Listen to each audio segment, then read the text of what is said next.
ben Rita van de Vorst. Ik woon in Sint-Truiden in België. Ik heb een werk gemaakt, Josania, als hommage aan Higio Higuchi voor de wedstrijd Hommage à Trois van Aida. Higio Higuchi werd 150 jaar geleden in Japan geboren. Josania is de oorspronkelijke titel van het verhaal De 13e Nacht. Het verhaal speelt zich af op de 13e nacht van de 9e maand van het jaar. Het hoofdpersonage, Ozeki, is ongelukkig in haar geforceerd huwelijk. Ze wordt door haar man gekleineerd. Ze wil haar man verlaten en gaat dit aan haar ouders vertellen.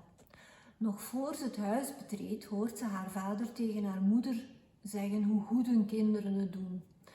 Wanneer Ozeki haar verhaal doet, vraagt haar vader haar bij haar man te blijven voor het welzijn van haar broer, wiens studies door Ozeki's echtgenoot betaald worden. Ozeki besluit weer te keren en neemt de riksja. Wanneer ze uitstapt, herkent ze de bestuurder. Hij was in haar jonge jaren een dichte vriend die gevoelens voor haar had. Ook hij herkent haar en vertelt haar over zijn eigen ongelukkige leven. Toch gaan ze elk hun weg terug in de donkere nacht. Dit verhaal is voor een deel autobiografisch voor Higuchi. Ook zij voelde zich sociaal minderwaardig en moest haar familie onderhouden. Hoewel dit verhaal 130 jaar oud is, is het nog steeds actueel voor veel vrouwen die in een gedwongen huwelijk leven.